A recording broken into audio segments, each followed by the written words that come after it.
नमस्कार साथियों, स्वागत करता हूं आप सभी का एक बार फिर से नए वीडियो में। साथियों, पिछले कुछ दिनों से विश्व के कई देश लगातार राजनीतिक अस्थिरता का सामना कर रहे हैं। बात करें खासकर एशिया महाद्वीप में, तो एशिया महाद्वीप में कई सारे ऐसे देश हैं। अभी हाल ही में हमने देखा कि नेपाल में वहाँ की युवाओं और जनता के द्वारा सरकार के कुछ फैसले की वजह से वहाँ पर आंदोलन हुए, प्रोटेस्ट हुए और आंदोलन इतना तेज हुआ, इतना उग्र हो गया कि वहाँ की सरकार गिर गई, वहाँ पर तख्ता पलट हो गया। इससे पहले हमने भारत का पड़ोसी देश बांग्लादेश को देखा। बांग्लादेश में भी वहाँ की सरकार को गिरा दिया गया, वहाँ की तख्ता पलट हो गई और वहाँ पर अभी अंतरिम सरकार है।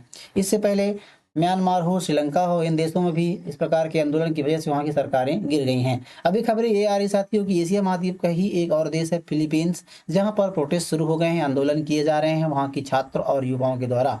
आज हम इस वीडियो में बात करेंगे कि फिलीपींस में आंदोलन जो प्रोटेस्ट किए जा रहे हैं, इनके पीछे क्या वजह है, क्या वास्तव में यहाँ पर भी नेपाल जैसी घटनाएं देखने को मिल सकती है, यानी कि यहाँ की सरकार भी गिर सकती है। आज हम इस वीडियो में बात करेंगे। साथ ही क्या इसके पीछे वजह है, क्यों वहाँ के युवा और छात्र आंदोलन कर रहे हैं, इसका भी हम पूरी तरह से विश्लेषण करेंगे। साथ ही आप खबरों में देख सकते हैं, समाचार पत्रों की हेडलाइंस बन रही हैं, भारतीय समाचार हो या इंटरनेशनल समाचार हो, एजेंसियां वहाँ के द्वारा इसको कवर किया जा रहा है। और ऐसा कहा जा रहा है, आपको बता दूं कि जो ये प्रोटेस्ट चल रहे हैं साथियों, यूरोपीय महाद्वीप के देशों में भी चल रहे हैं। अभी खबरें आ रही हैं कि फ्रांस और ब्रिटेन जैसे देशों में वहाँ की जनता और युवाओं के द्वारा सड़कों पर हैं और लगातार वहाँ पर आंदोलन किए जा रहे हैं। तो खबरें ये बन रही हैं कि नेपाल और फ्रांस के बाद अब फिलीपींस में भी सरकार गिरने की संभावना है, क्योंकि वहाँ की जनता के द्वारा उस घटिया सरकार बता करके उनके खिलाफ लगातार प्रोटेस्ट किए जा रहे हैं। साथियों, आप जो आंदोलन जहाँ पर हो रहा है उसको पहले आप मैप में समझ लिए, ताकि आपको समझने में आसानी होगी। बस तो इसकी जो स्थिति है, लोकेशन है, आप देख सकते हैं, ये हमारा प्यारा भारत है और ये आप चाइना आप देख सकते हैं, एशिया महाद्वीप का एक देश है। और जब इसकी पूर्व की ओर आप जाते हैं तो ये छोटे छोटे जो द्वीप आप दिख रहे हैं, छोटे छोटे द्वीप समूह जो आपको दिख रहे हैं, ये फिलीपींस कहलाता है। इसको बड़े मैप में आप देखेंगे तो इस प्रकार से दिखता है, छोटे छोटे द्वीपों का समूह है। साथियों, इसमें 7,641 द्वीपों का एक समूह है, लगभग इतने द्वीप यहाँ पर बताए जा रहे हैं। और इनमें 3 सबसे बड़े द्वीप समूह हैं, जिनमें से सबसे ऊपर वाला जो हिस्सा कहलाता है लुजोन कहलाता है, लुजोन कहते हैं। और लुजोन में ही यहाँ की राजधानी, फिलीपींस की राजधानी जो मनीला है, वो यहाँ पर स्थित है। इसके अलावा जो बीच वाला हिस्सा कहलाता है बीसीएस कहलाता है, बीसीएस के नाम से जानते हैं। और बीसीएस में ही जो यहाँ का सबसे बड़ा शहर है, यानी कि क्वेजेन सिटी, आप देख सकते हैं, ये क्वेजेन सिटी है। ये क्वेजेन सिटी बीसीएस बीच द्वीप द्वीप का ही हिस्सा है। इसके अलावा जो निचला वाला हिस्सा कहलाता है वो मिडनाव कहलाता है। इस प्रकार से आप देख सकते हैं। यहाँ साथियों आपको बता दूं, काफी ये भूकंप और ज्वालामुखी क्षेत्र से काफी सेंसिटिव है, काफी सक्रिय है, क्योंकि यहाँ पर आए दिन भूकंप और ज्वालामुखी घटनाएं देखने को मिलती रहती हैं। अब इसके थोड़ा सा ओवरव्यू मैं आपको बता देता हूँ, ताकि समझने में आपको आसानी होगी। साथ ही उसका पूरा नाम रिपब्लिक ऑफ द फिलीपींस है। इसकी राजधानी मनीला है, जैसा कि मैंने आपको बताया। और उसका जो सबसे बड़ा शहर है क्यूजन सिटी है। यहाँ की प्रमुख भाषा फिलिपिनो है और अंग्रेजी है, आधिकारिक दोनों आधिकारिक भाषा है। और यहाँ पर जो लोग निवास करते हैं उनमें अधिकतर जो लोग हैं वो ईसाई धर्म के लोग हैं, कैथलिक को मानने वाले लोग हैं। इसके अलावा मुस्लिम धर्म के लोग भी यहाँ पर रहते हैं। यहाँ की जो आबादी है साथी, वो 11.5 करोड़ के लगभग आसपास है 2025 के अनुमान से। और यहाँ की जो मुद्रा है, जैसे भारत की जो मुद्रा है रुपया है, उसी प्रकार से यहाँ की जो मुद्रा है वो पेसो है, फिलीपींस पेसो है। साथ ही यहाँ की जो लोकतांत्रिक गणराज्य व्यवस्था, यहाँ की जो राजनीतिक व्यवस्था है, तो यहाँ पर भी राष्ट्रपति प्रमुख होते हैं देश के। जैसा कि यूरोप बात करें तो ये यूएसए यानी कि संयुक्त राज्य अमेरिका के जैसे है, यहाँ पर भी प्रेसिडेंशियल सिस्टम लगा होता है।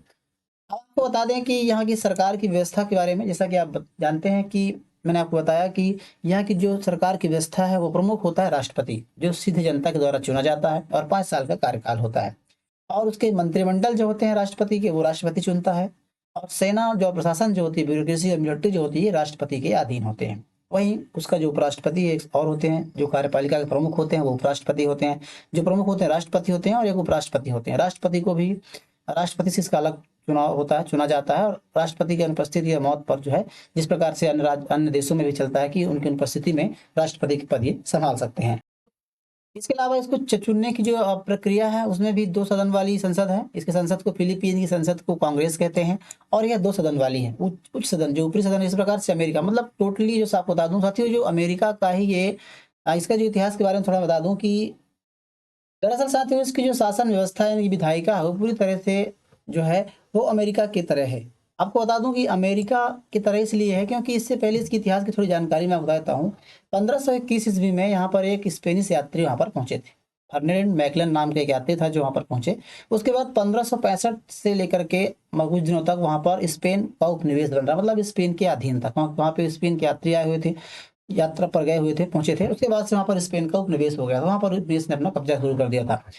वो जो नाम है फिलीपींस, वो फिलीपींस राजा, स्पेन के जो राजा उस समय फिलिप द्वितीय हुआ करते थे, उनके नाम पर रखा गया है। उसके बाद से स्पेन और अमेरिका के बीच युद्ध होता है 1898 में। उसके बाद से अमेरिका विजय हो जाता है और अमेरिका वो विजय होने के बाद से वहाँ पर पूरी तरह से कब्जा कर लेता है। तो जो भी पूरी व्यवस्था है वो अमेरिका की जैसे है, जिस प्रकार से अमेरिका में सीनेट होती है और रिप्रेजेंटेटिव होती है, 2 सदन होते हैं जैसा कि मैंने आपको बताया। तो ये पूरी तरह से अमेरिका की तरह चलता है। ऊपरी वाला हिस्सा सीनेट कहलाता है, जो सदन कहते हैं। इसमें 24 सदस्य हैं, पूरे देश से चुने जाते हैं। इसके अलावा कानून बनाने और राष्ट्रपति पर इम्पीचमेंट लगाने का अधिकार जो है वो सीनेट के पास ही होता है, उच्च सदन के पास होता है। दूसरा होता है हाउस ऑफ रिप्रेजेंटेटिव, जो निचला सदन कहलाता है, और इसमें सदस्य जो है विभिन्न प्रांतों के जिलों से चुने जाते हैं और इस प्रकार से बजट और नीतियों पर अधिकार रखने की क्षमता रखते हैं। तो इस प्रकार से अमेरिका का उपनिवेशिक रहा, काफी लंबे समय से अमेरिका ने इस पर शासन किया है। तो पूरी जो व्यवस्था है ये अमेरिका पर है। अभी भी साथियों ये अमेरिका का पक्ष धर रहा है, अमेरिका की बातों पर, अमेरिका की नीतियों पर ही चलता है और अमेरिका से काफी ज्यादा इसके नजदीकी रहती है, संबंध है। अभी वर्तमान में साथियों यहाँ पर फर्नांडीज रेमेदुल्ला मार्कोस जूनियर, ये यहाँ के अभी वर्तमान में राष्ट्रपति हैं। और इनके बारे में बात करें तो इनको बोंग बोंग मार्कोस के नाम से जाना जाता है। इनका जो जन्म है 13 सितंबर 1957 को मनीला में फिलीपींस में हुआ था। और ये फर्नांडिंज मार्कोस सीनियर, मतलब ये इनके पिता थे, फर्दिनांड रेमुदल्लाज मार्कोस इनका नाम है।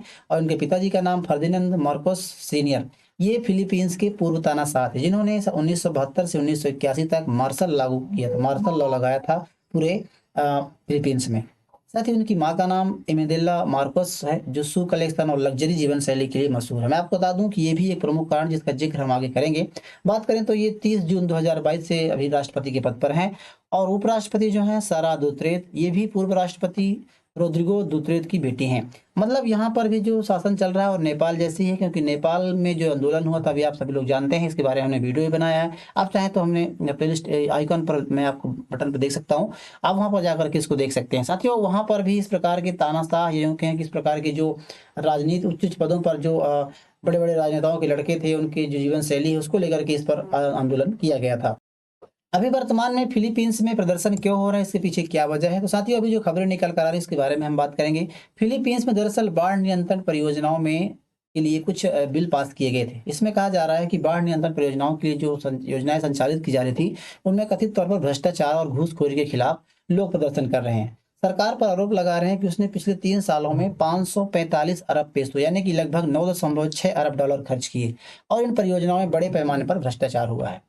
वहाँ पर आप देख सकते हैं। इसके अलावा जो वो परियोजनाएं हैं वो पूरी अधूरी हैं, पूरी सही तरीके से उनको नहीं बनाया गया है, गुणवत्ता या अस्तित्व की नहीं है, काफ़ी अच्छे बहुत सारे ठेकेदारों को अनुचित तरीके से कॉन्ट्रैक्ट मिले थे और आम जनता बाढ़ के बावजूद काफ़ी ज़्यादा प्रभावित हो रही है। मतलब बाढ़ वहाँ की प्रमुख समस्या रही है। उस चीज़ को लेकर के बाढ़ कंट्रोल करने के लिए, बाढ़ नियंत्रण करने के लिए काफ़ी ज़्यादा वहाँ पर परियोजनाएं या फिर इन्वेस्टमेंट किए गए थे, लेकिन जो परियोजनाएं थी पूरी तरह से अच्छी नहीं बनी है, अच्छी गुणवत्ता की नहीं है, अधूरी हैं, घटिया क्वालिटी की। इस प्रकार इस चीज़ को लेकर प्रदर्शन हो रहे हैं। इसके अलावा ये भी कहा जा रहा है कि लोग शिकायत कर रहे हैं कि उनके सरकारी जो सार्वजनिक धन है, छात्रों और नागरिक समाज का कहना है कि सरकार ने अभियानों को सही से लागू नहीं किया। जो योजनाएं थी, भ्रष्टाचार की झलक पूरे शासन तंत्र में, मतलब भ्रष्टाचार को लेकर भी प्रमुख मुद्दा ये बता रहे हैं। जिस प्रकार से नेपाल में मतलब आप देख सकते हैं, आप जोड़ सकते हैं नेपाल और जो फिलीपींस में घटनाएं हो रही हैं ये पैरेलल चल रही हैं। नेपाल में भी ठीक इसी प्रकार से वहाँ के जो राजशाही शासन है, वहाँ की जो बड़े बड़े पदों पर बैठे हुए राजनेताओं के लड़के हैं उनके द्वारा, या फिर नेपोटिज्म को लेकर के वहाँ पर हुआ था, तो इसी प्रकार से भ्रष्टाचार को लेकर के। तो इस प्रकार से फिलीपींस में भी ये खबरें निकल कर आ रही हैं कि नेपोटिज्म को तो लेकर के ऐसे कोई मुद्दे नहीं है, लेकिन बहरहाल भ्रष्टाचार को लेकर के और इस प्रकार से यहाँ पर आंदोलन किए जा रहे हैं। साथियों एक इम्पोर्टेंट खबर ये भी है कि सरकार के खिलाफ इस तरह की नाराजगी लंबे समय से थी, ऐसा खबर निकल कर आ रही है। वर्तमान में प्रदर्शन ब्लैक फ्राइडे नाम दिया गया, जो प्रदर्शन किया जा रहा है फिलीपींस में उसको ब्लैक फ्राइडे नाम दिया गया है। और कई सारे छात्र छात्राएं जो है कक्षाओं को छोड़ करके प्रदर्शन में भाग, लगभग 3,000 से ज्यादा छात्र छात्राएं सड़कों पर आ गए हैं। बात करें कि आगे जो प्रदर्शन है साथियों, उसको 21 सितंबर को डेट फिक्स किया गया है और 21 सितंबर को ऐतिहासिक रूप से एक बड़ा प्रदर्शन करने की जानकारी है। फिर यूँ कहें कि इस प्रकार की बातें निकल कर आ रही हैं कि बड़ा प्रदर्शन किया जाएगा। अब इस चीज़ को 21 तारीख को ही क्यों चुना गया है, तो मैं आपको बता दूं कि 21 सितंबर को फिलीपींस में मार्शल लॉ लागू हुआ था। मार्शल लॉ लागू जो हुआ था, उस समय के पूर्व राष्ट्रपति यानी कि जो वर्तमान में राष्ट्रपति, उनके पिता मार्कस जूनियर जो थे, सीनियर थे, उनके पिता ने मार्शल लागू किया था। और यह मीमांसा दर्शाती है, इस प्रकार से इस भाव आते हैं कि पिछले कुछ समय से लगातार तानाशाह सरकार की वजह से, या फिर जो इस प्रकार की मार्शल लॉ कानून व्यवस्था, मार्शल लॉ क्या होता है उसके बारे में पहले बता देता हूँ।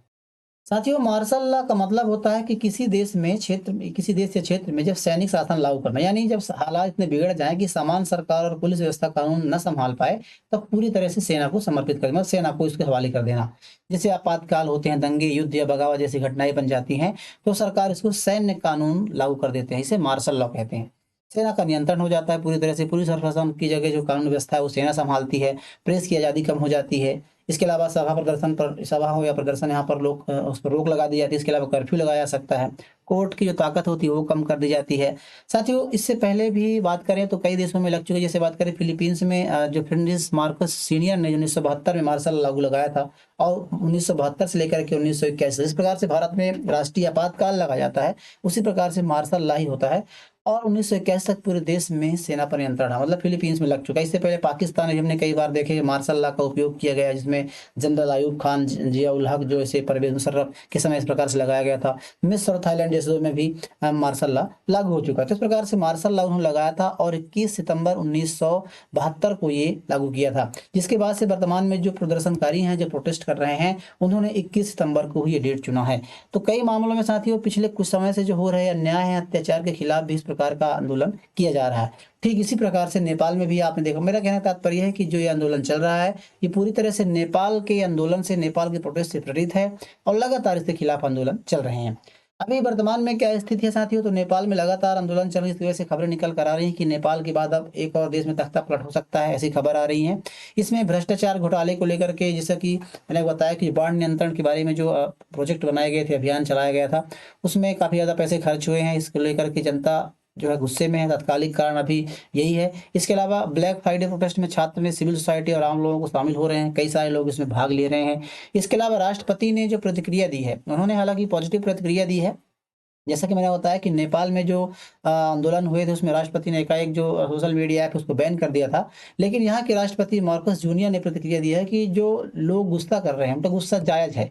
एक इंडिपेंडेंट कमीशन बना करके हम जो भ्रष्टाचार हुआ है इसकी हम जांच करेंगे। यानी वो जनता को शांत करने की कोशिश कर रहे हैं, मतलब जो अपना रुख है वो काफ़ी नरम रख रहे हैं। तो ऐसे में खबरें ये भी आ रही हैं कि हो सकता है कि प्रोटेस्ट को ये सब संभाल सकें, और जो प्रमुख मुद्दे हैं, जो भ्रष्टाचार है, जो और इस प्रकार की जो है, इसको लेकर के ये संभाल सकते हैं। फिलीपींस में साथियों प्रेसिडेंशियल सिस्टम है। आपको बता दें कि फिलीपींस का कोई प्रधानमंत्री नहीं होता। इससे क्या होता है, भारत में क्या होता है, किसी कोई यदि सरकार बहुमत गिर जाती है तो सरकार गिर जाती है और उसके बाद दूसरा प्रधानमंत्री बन जाता है। लेकिन राष्ट्रपति को हटाने का, यानी कि फिलीपींस में राष्ट्रपति हटाने का दो ही तरीका है। एक तो महाभियोग लाया सकता है उसके खिलाफ, या फिर राष्ट्रपति इस्तीफा दे दें। तो दो ही तरीका हो सकते हैं। तो इतनी आसानी से वहां से गिरने वाली नहीं है, ऐसा खबरें आ रही हैं। बात करें साथियों कि भारत के परिप्रेक्ष्य में क्या है, तो भारत साथियों और फिलीपींस दोनों, हालांकि सीधे तौर